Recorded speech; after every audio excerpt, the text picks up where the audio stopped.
Bienvenidos a un episodio más de su podcast La Nueva Prudencia. El tema de hoy, que es modalidad 40, es un tema, si bien es cierto, de seguridad social, pero también lo es de lo que es el derecho laboral. Bienvenida una vez más, Tere, bienvenido una vez, Gabriel. Me gustaría que nos pudieras poner un poco en contexto sobre qué es este tema. ¿Tienes alguna pregunta para poder iniciar con él? Para empezar, ¿qué es la modalidad 40?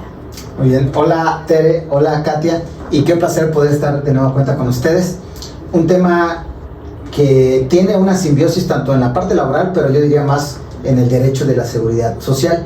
La modalidad 40 es una herramienta, más que una herramienta, es una disposición que ofrece y propone el Instituto Mexicano del Seguro Social para aquellos que están en vías de pensionarse en la modalidad de un retiro, han planeado un retiro después de una larga vida de proyecto laboral y entonces han planeado retirarse y entonces poder disfrutar de su vejez, ¿no? Y entonces esta modalidad 40, que estrictamente se conoce como un ahorro para el retiro voluntario, es para un tema más cuestión de ahorros voluntarios, va dirigida o fue planeado particularmente o donde encontramos los mejores dividendos o las mejores oportunidades para capitalizar este beneficio es aquellos trabajadores que cotizaron en la ley de 1973, es decir,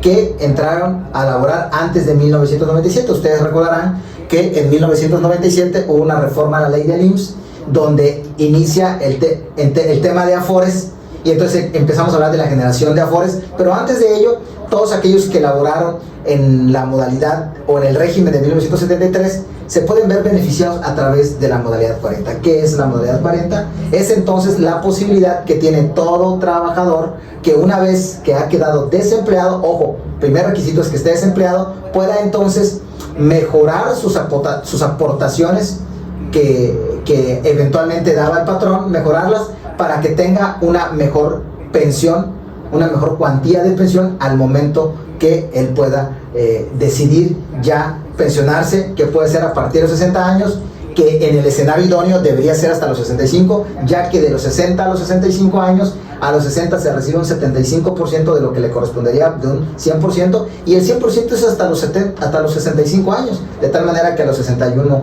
es un 80%, a los 62 un 85%, a los 90 un 90%, 95 a los 64, y cuando tiene 65 años, que ya es cuando puede tener el 100% de una pensión. Entonces, para resumir, la modalidad 40 es una bondadosa oportunidad para que todos aquellos que cotizaron antes de 1997 puedan tener una pensión mucho mayor de la que les correspondería si no hicieran absolutamente nada.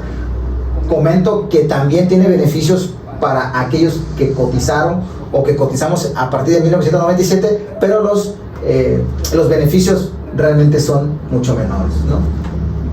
Bueno, el tema de modalidad 40 seguramente todos los hemos escuchado, ¿no? Pero no tenemos a entender qué es. Algo que me llama la atención de lo que nos acabas de compartir es que de los que empezamos con el 97 hay un tema de afores, y comentar, bueno, nada más para que me quede claro, ¿a todos nos aplica o no nos aplica? ¿A todos nos beneficia o no nos beneficia?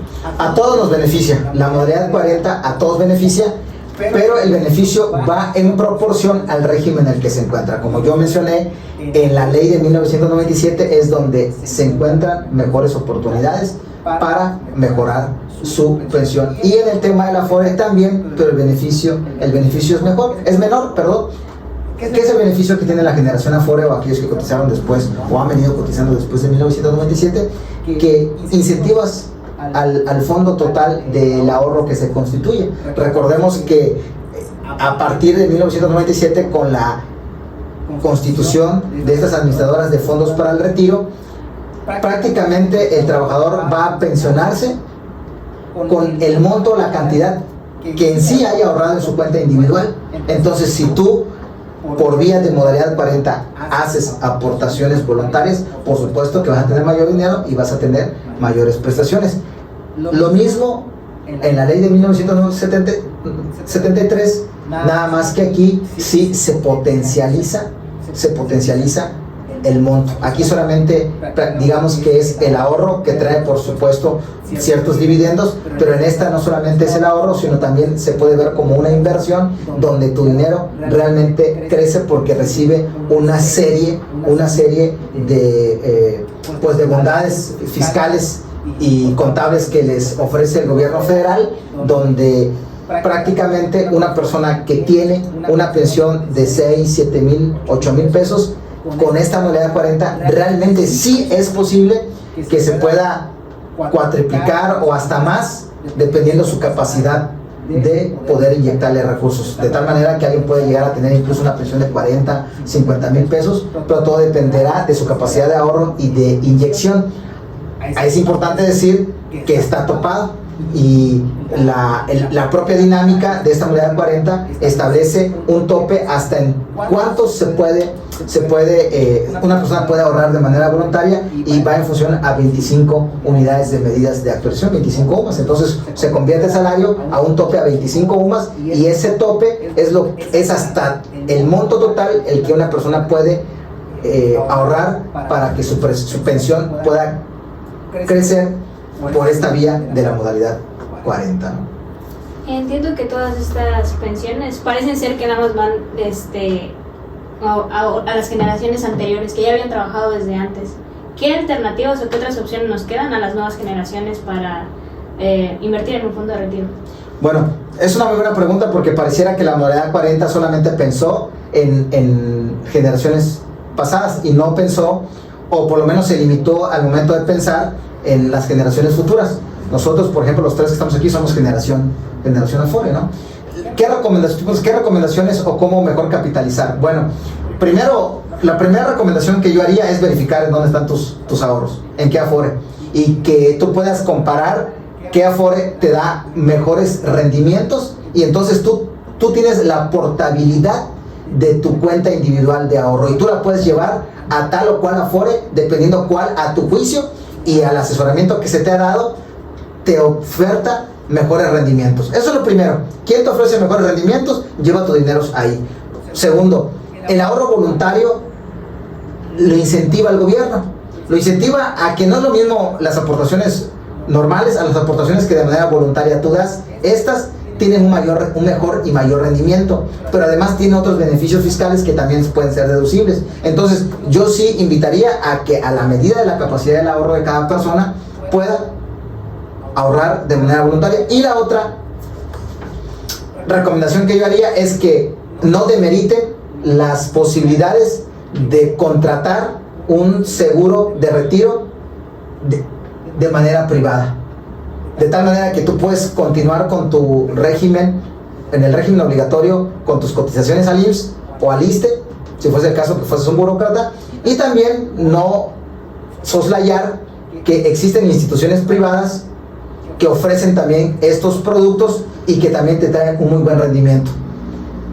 Mi mayor recomendación es, entre más joven se haga esto, las primas, las cuotas son mucho menores y la potencialización en tu dinero es mucho mayor. Esto pues bajo una premisa muy básica de que tu dinero estará mucho mayor tiempo y se podrá generar mayores intereses. Lo importante y de lo que yo he estado compartiendo es no ver estos dineros como un ahorro, sino verlos como una inversión. Inclusive, de hecho, vengo de una plática que estaba con un grupo de sindicalizados de un municipio de aquí, de nuestra entidad en Campeche, y hay una modalidad que, por ejemplo, el ayuntamiento ofrece a estos trabajadores. La modalidad es que sus prestaciones por vía de previsión social que les entrega, y que no van directo al 01, que es lo que se inyecta para su retiro, les da la posibilidad de que se los retire y se los inyecte su 01 para que el salario con el que coticen sea mayor y su prestación de pensión pueda crecer.